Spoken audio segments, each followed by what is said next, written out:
Father McFarland, welcome back for another fun episode of Vocations Talk. Thanks, Andrew. Happy to be here. It's like car talk, except spiritual. No, we're not taking callers either. All right. No, that's fair. My vocation is making this noise. Dut, dut, dut, dut, dut, dut. And we don't have obnoxious East Coast accents. We could try. No, we won't. I have a little bit of one. A little bit. It's not too bad. Thanks. All right, so episode 4, we are talking about, we're calling this episode, at least in theory as we're starting this, we're calling this the toxic culture of deciding on a state in life. What makes this toxic? What is it about this whole process that you think is toxic, Father, and that you'd like to correct?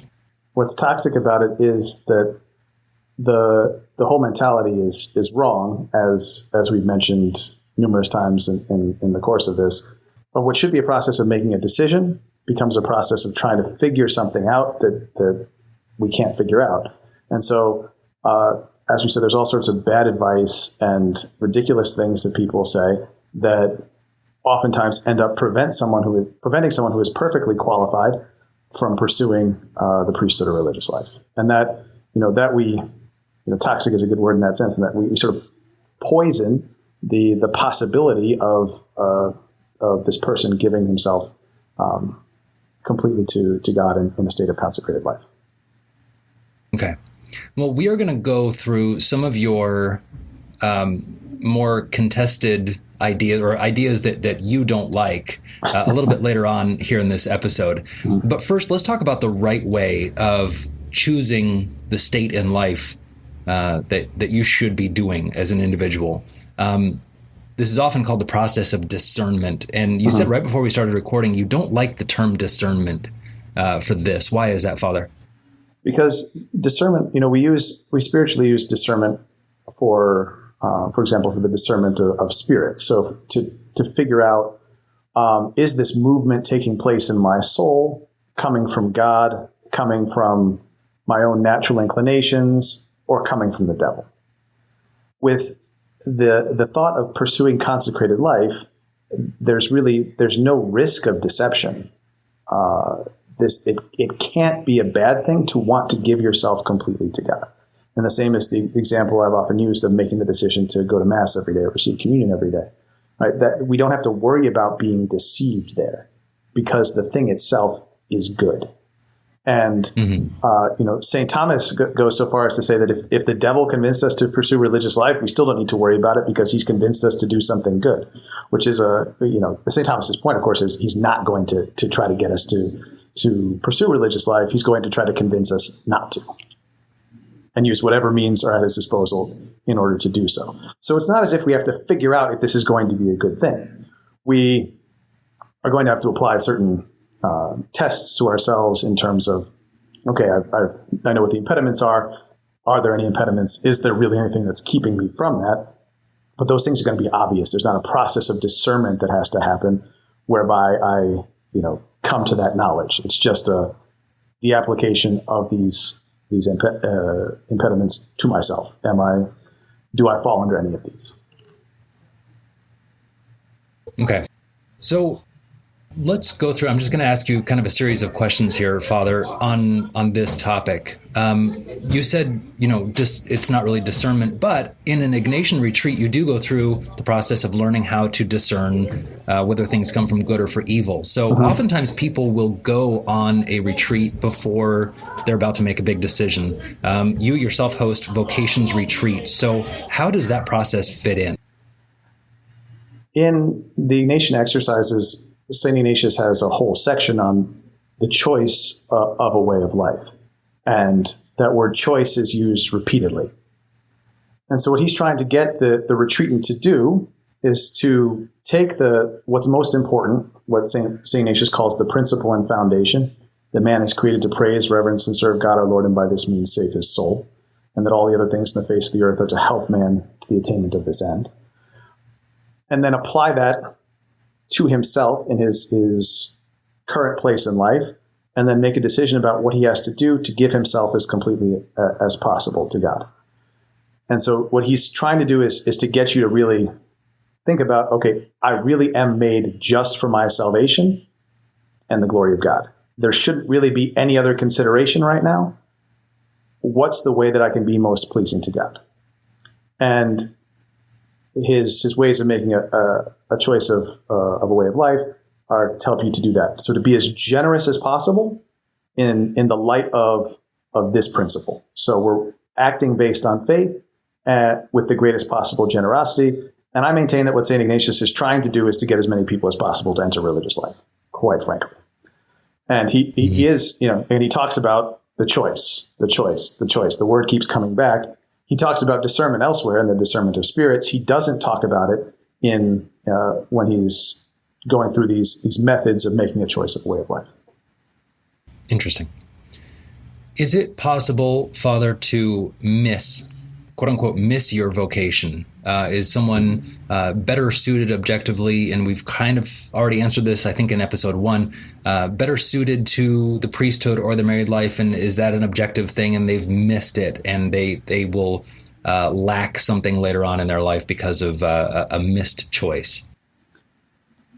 On the natural level, you could say that there is perhaps a certain more of a inclination in a particular direction, or you might say this person has talents that would suit him well in the priesthood or in this particular sort of religious life.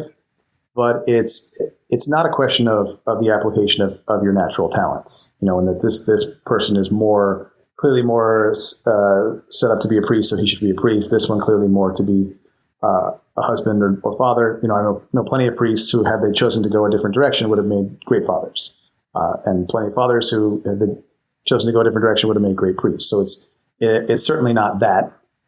And then is it is there a thing that I have that I can only do that, and otherwise I'm that fish out of water in the wrong place, struggling to save my soul?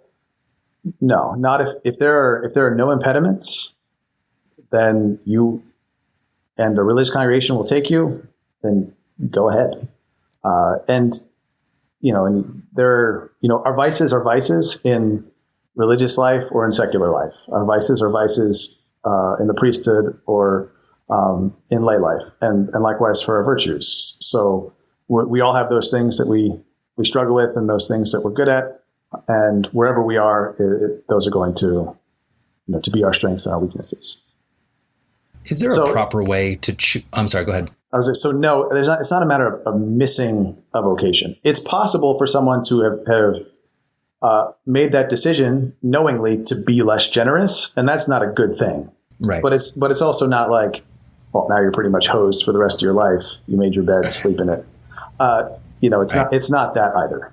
You can still have a fruitful Catholic life and save your soul, even if you at the moment of making the decision, you were not as generous as you could have been. Sure. Is there a particular process for a right way to go about choosing a state in life? Do you need a spiritual director to help you make this decision? Or if after watching this series of podcasts, you go, I got it? Yeah, a spiritual director would not be a strict requirement. It can be very helpful as long as it's someone who's going to, help you to move in that direction of being generous.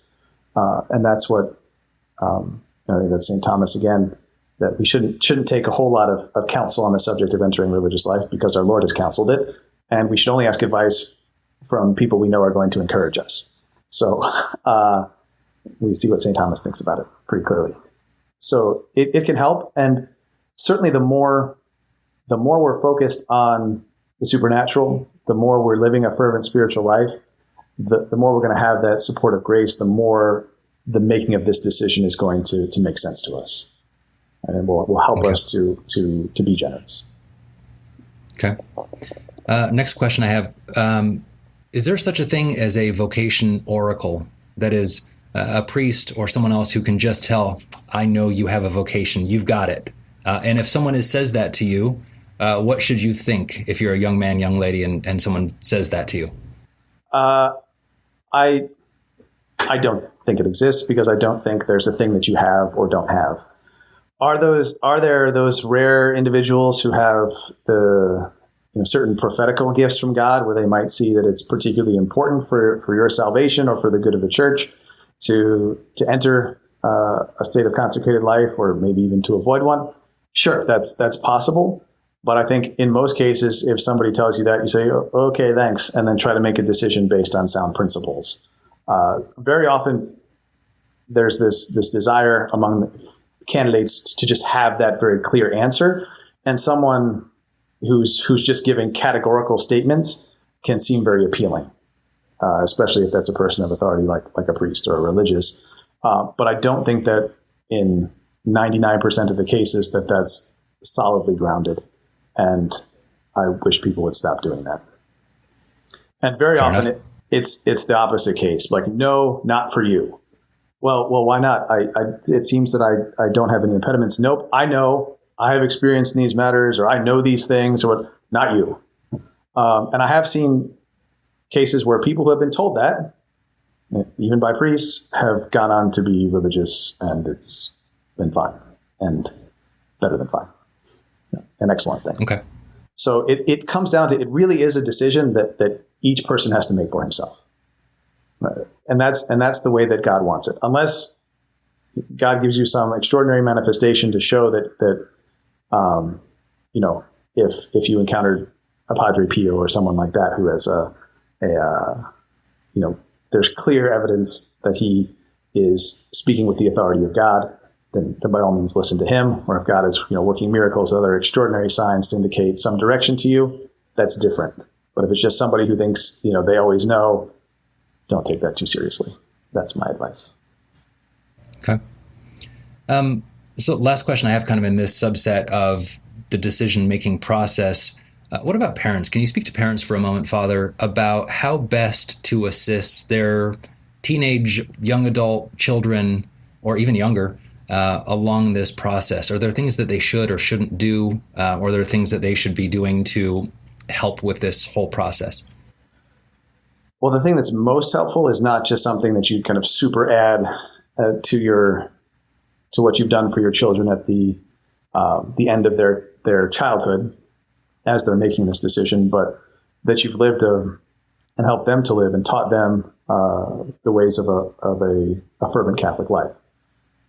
That you've shown respect for priests and for religious, that you've always presented this as an ideal of something worth doing, something worth pursuing, that they've had exposure to priests and religious, so it's not such a distant and foreign thing. That's the most important aspect. And likewise, encouraging them to a real spiritual life throughout their childhood, and to teach them from their earliest days the spirit of self-sacrifice, which is so essential to the gift of oneself. And those are the big things. So it's a process that begins when the child is born, basically. Mm-hmm. But as they're approaching that decision, you don't want, as a parent, to push or to be the one who's deciding for them. Billy, you really need to think about the priesthood. You would be a fine priest, and I think you should be a priest. And then Billy ends up going because mom wants him to go, and to get mom off his back, he stays for 3 months and then comes home. Not ever really taking it seriously because it wasn't his own decision. You have to leave him free to make that decision for himself.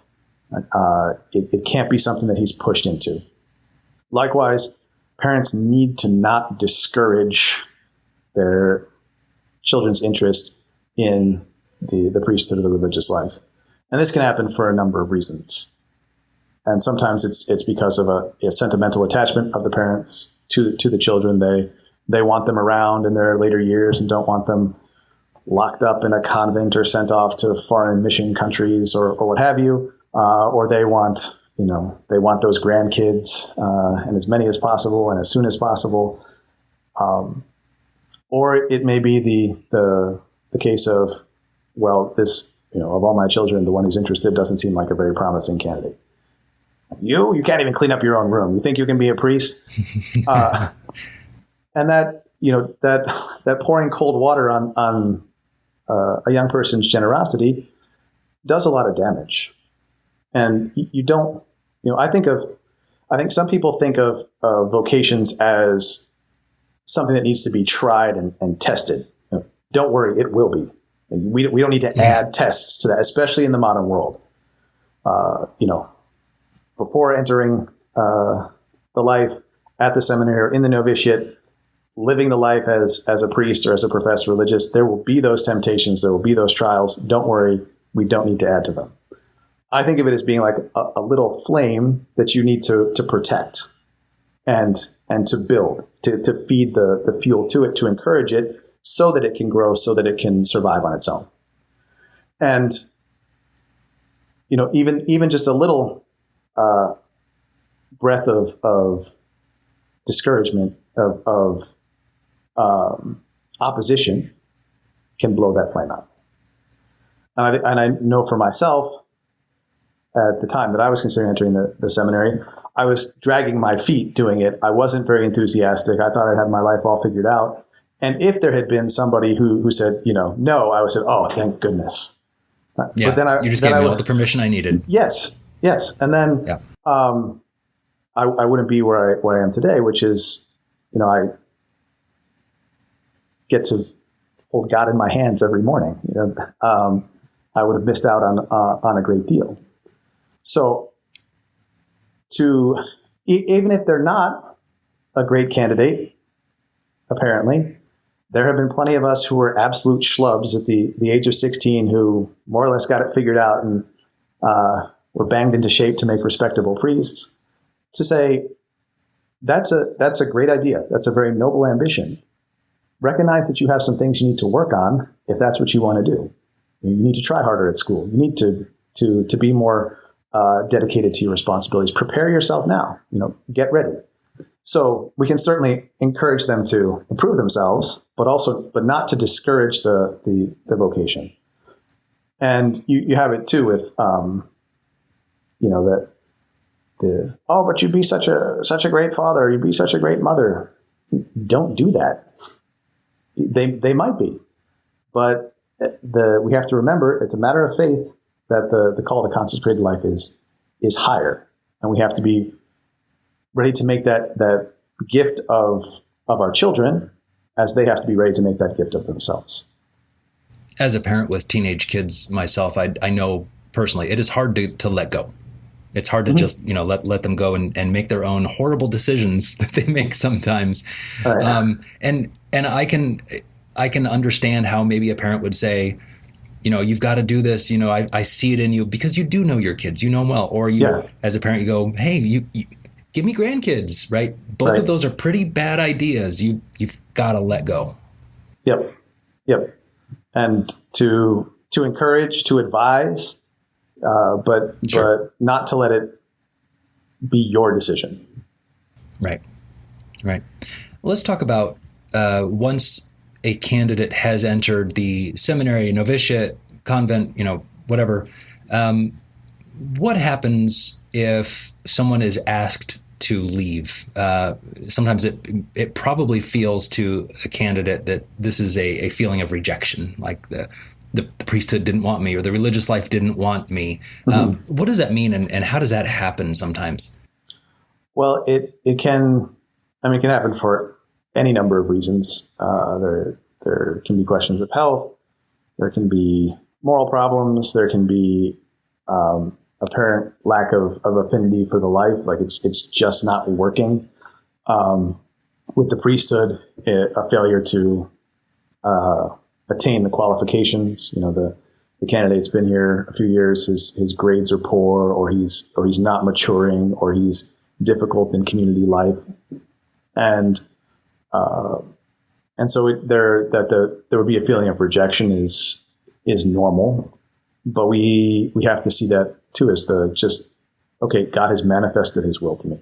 I made the offering of myself, the gift of myself. If I did everything I could, if I gave it, put my whole heart into it, gave it my all, then I have nothing to regret.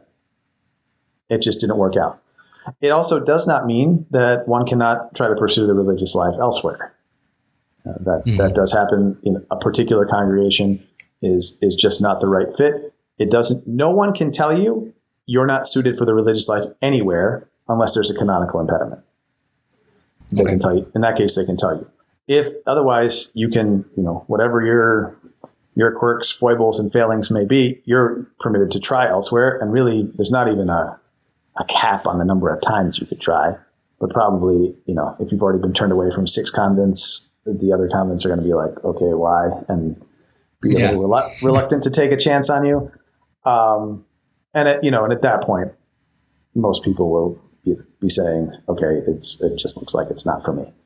But right. as devastating as that may be, and if you gave it your all, it does not mean God doesn't want you, but you have to look for where you can serve Him with with your abilities and capacities if it didn't work out in the priesthood or religious life. Could you talk a little bit, maybe, Father, about this kind of probably fine line once you are in the seminary or the religious house?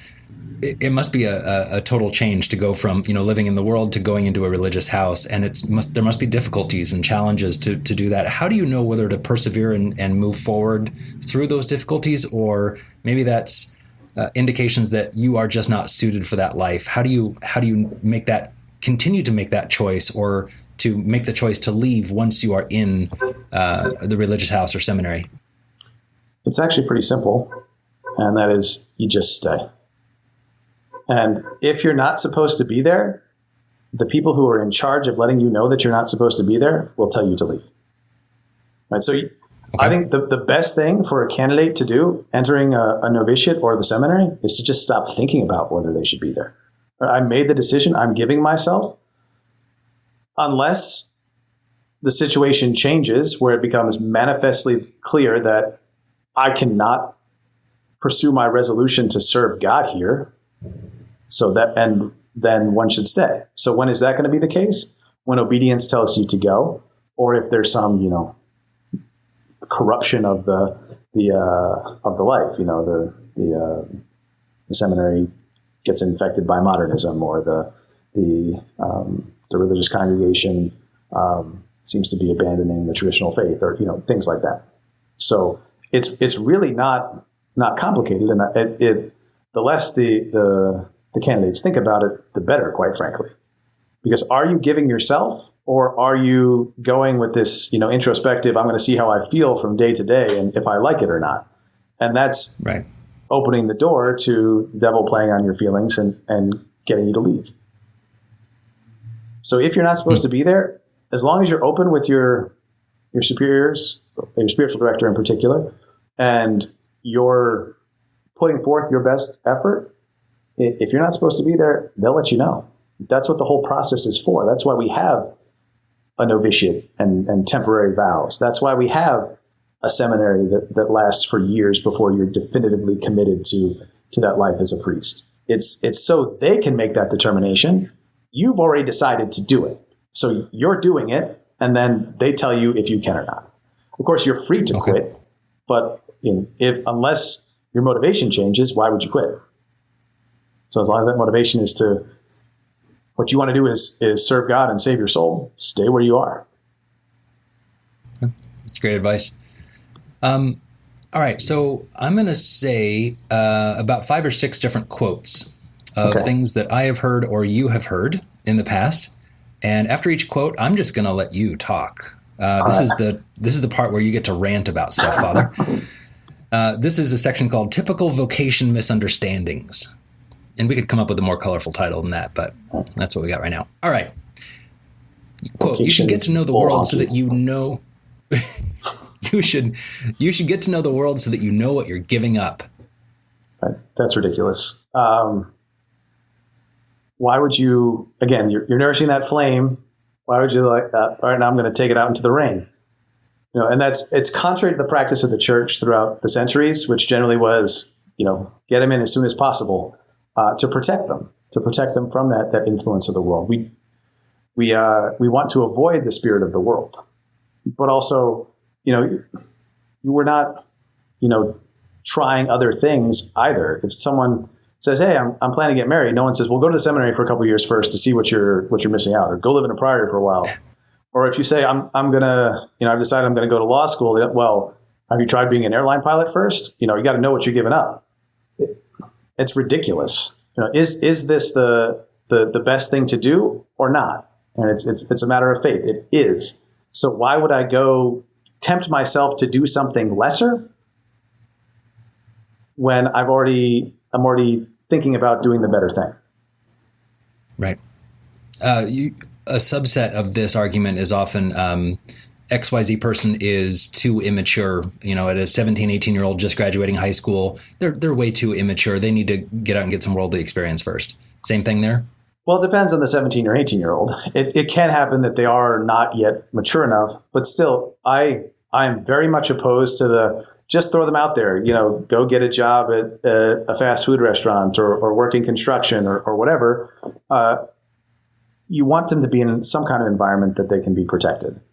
So you want to make sure that they are, working, if they need to work or go to school, to do so in a situation where they have access to the sacraments, they have good Catholic friends. It's going to help them to continue along the path if they have that interest in the priesthood or religious life, not turn them aside to other things. So that's why, even we do this year in a priory now for candidates for the seminary. We do it for those who are just new to the society to get them to know us better and we can know them better, but also for those who aren't mature yet to give them that opportunity to have some experience, but they still live surrounded by priests. They have, rules for their life and that constant access to the sacraments and spiritual direction and teaching and so on, which helps to protect and nourish that desire to give themselves rather than stuffing it out. Okay. And then I guess same sort of thing. You should, quote, you should get to know the world so that you can counsel such and such type person. Some sheltered little priest is not going to be able to counsel me on my big business ventures or my marriage or things like that. They need some more experience before they can even conceivably know what I'm going through. Mm-hmm. And they'll get it in the seminary and in the priesthood. You grew up real fast in the confessional. You encounter all kinds of things Sure. that you didn't expect to, and and for certain things, you wouldn't ask a priest who still has the oil wet on his hands about some of these more complicated questions, and he shouldn't be answering them as if he's got the experience. There are times where he, even in the confessional, he has to ask permission of the penitent. Would it be all right with you if I consulted another priest? And you consult some priest who's far away, and then get back to that person or the like. Okay. But certainly we acquire a wide range of experience in our dealings with people in the confessional, out of the confessional, et cetera. That, are they going to acquire that wide range of experience in a couple of years, just working some job? Not really anyway. I'm right. now very qualified to counsel fast food restaurant employees on their duties of state because, Right. Right. This is a quote that you sent to me, and on the face of it, it sounds actually logical. So I'm interested. Quote, "The world needs good married people, so not everyone can become religious." Right. Well, when it becomes a problem, we'll let you know. Saint Thomas says that those who fear to end the human race by entering religious life are like people who fear to take a drink because they think they'll dry up the river. Right? There are plenty of people getting married, plenty of good people getting married, plenty of people who got married and without the best intentions, weren't great people who converted later on and are living fervent married life. We don't have the same need that we for good married people, the same dearth of good married people that we have for of priests and religious. The numbers are not even close, and it is the higher calling to give oneself entirely to God. So it deserves the first consideration. But really, it's we're never going to run out of people getting married. Right? If the human race is about to die out, and we need somebody to fall on the grenade and get married, well, we'll let you know. All right. We'll let you know. Thank you for volunteering in advance. But I don't see it coming up anytime soon. All right.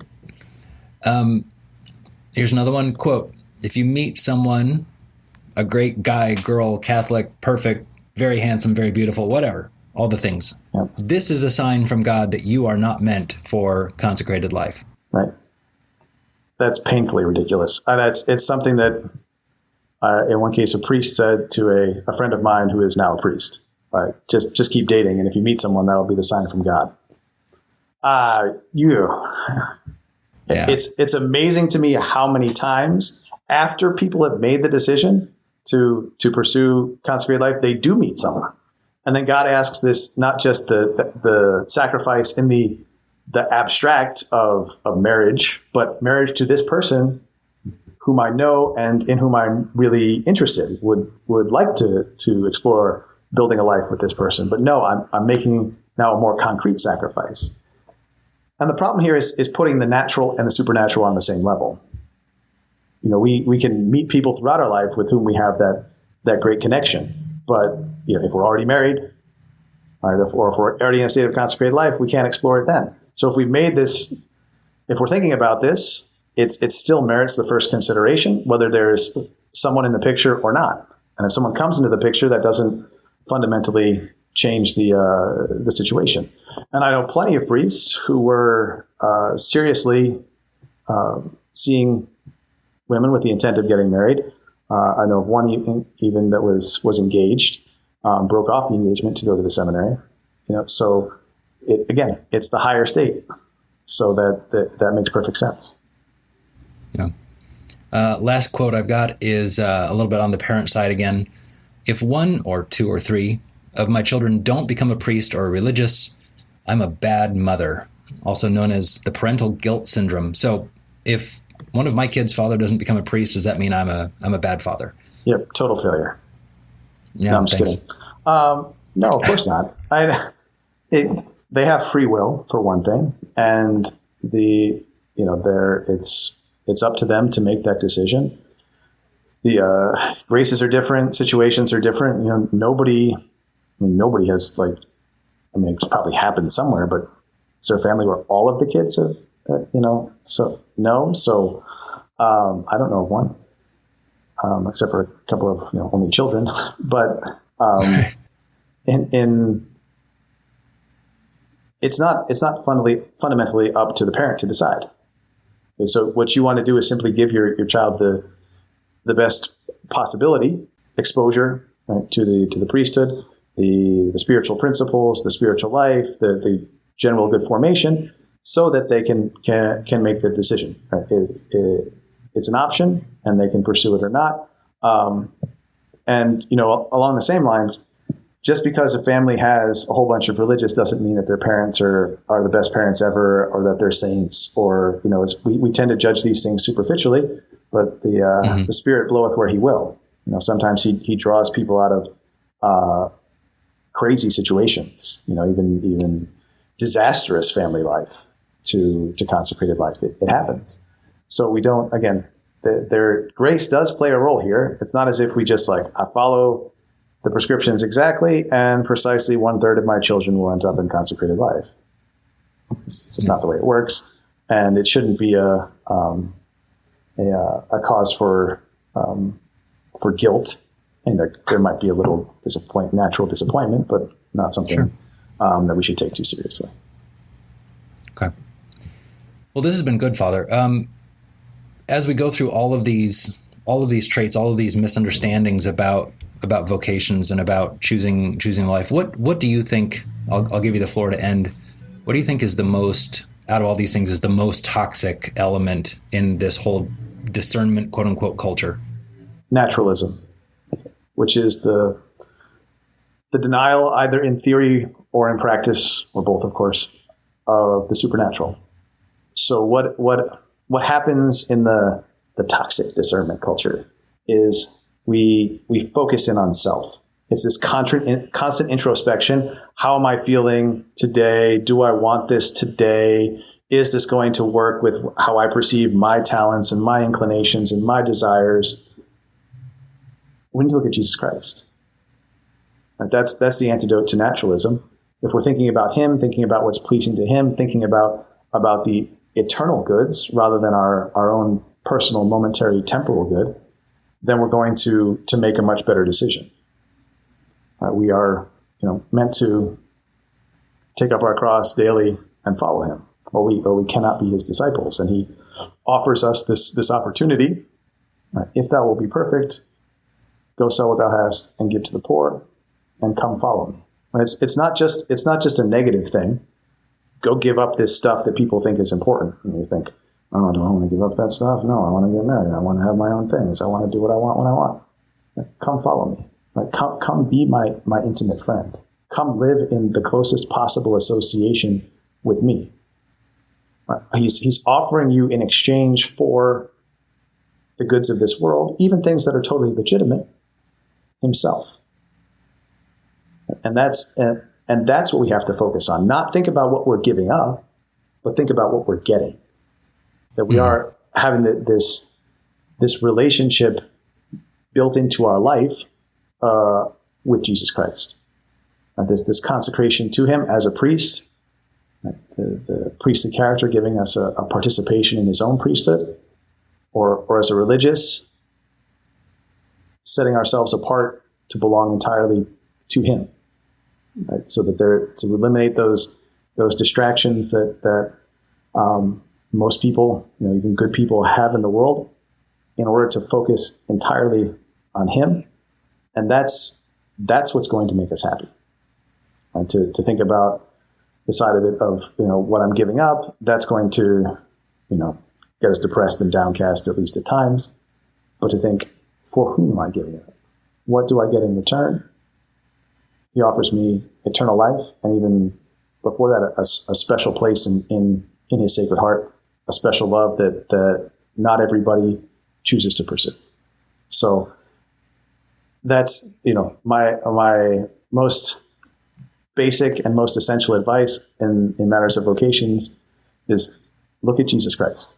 Right? Foster that spiritual life, that daily union with him, so you're thinking about him instead of thinking about yourself. Right? If we're just thinking about self, we're not going to have the courage and the strength to overcome the obstacles that we face in pursuing a religious life or the priesthood. Right? But if we think about him, we will have that strength. We'll draw that strength from him, and he will lead us into that higher state and enable us to save our own soul and many other souls through his power and not through our own. It's extraordinary advice, Father. Thanks. I'm sure it's going to help a lot of people. So I hope so. Thanks for passing all this information along. Looking forward to chatting with them the next time. All right. Thank you for joining us on this week's episode of the SSPX podcast. You can find all our previous series and episodes on sspx.podcast.com. Also, don't forget to subscribe to and rate this podcast on whatever podcast app you use and on YouTube. This helps more people to discover the beauty and the truth of traditional Catholicism. And if you're able, we'd greatly appreciate your support of a one-time or a monthly recurring donation for these projects. All that information is at sspxpodcast.com. Until next time, thank you for listening, and God bless you.